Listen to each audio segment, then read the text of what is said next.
बचपन से हमें यही बताया जाता है कि रावण पर स्त्री गमन करके नरक पहुंच गया, लेकिन रावण के चरित्र का एक उज्जवल पहलू भी है।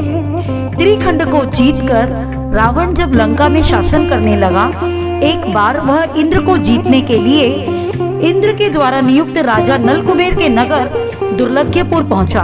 वहां मायामयी एक कोट को वह जीत नहीं पाया।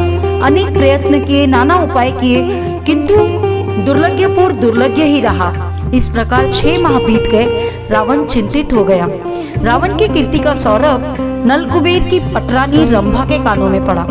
वह स्वयंवर में रावण के गले में वरमाला डालना चाहती थी, किंतु किसी कारणवश रावण के देर से आने के कारण उसे नलकुबेर के गले में वरमाला डालनी पड़ी। उसका सुप्त प्रेम जाग उठा।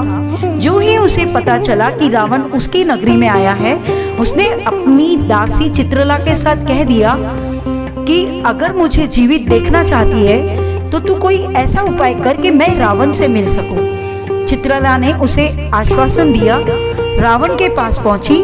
रावण ने तुरंत उसे दुत्कार दिया, मैं कभी परस्त्री में समागम नहीं करता, ये निंद्य कार्य है। किंतु तभी विभीषण ने उन्हें समझाया कि भ्राता, हमें यहाँ रहते रहते 6 माह हो गए हैं। हमें इस तरीके से तो महामाया के कोट की चाबी नहीं मिलेगी। तुम मजबूरी वश ही इस चित्रला से यह कहकर भेजो कि आपने उसका निवेदन स्वीकार कर लिया है। अनमने मन से राजा ने चित्रला से कह भिजवाया कि मैं नगर दुर्लभपुर शीघ्र ही रंभा से मिलने के लिए पहुंचूंगा। दासी प्रसन्न होकर रंभा के पास लौट गई, सारी बातें बता दी।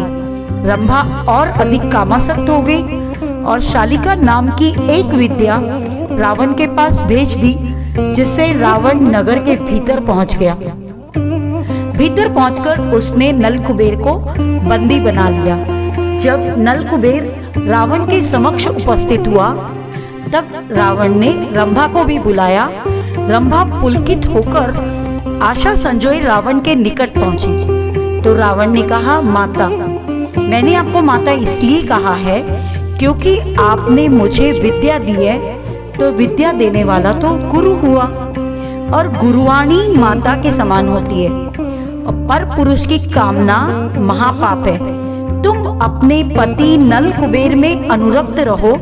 तुमने मुझे विद्या दी है तो मैं आपके इस कृत्य के लिए उपकृत हूँ, इसीलिए मैं आपके पति नलकुबेर को मुक्त करता हूँ। और इस प्रकार उसने नलकुबेर को मुक्त कर दिया। रंभा बहुत लज्जित हुई। है ना एक अजीब सी बात, हमें जो सिखाया जाता है, जो पहलू हमें पता ही नहीं होता, उसे जानने के बाद हमारा इस चरित्र में विश्वास और भी दृढ़ होता जाता है।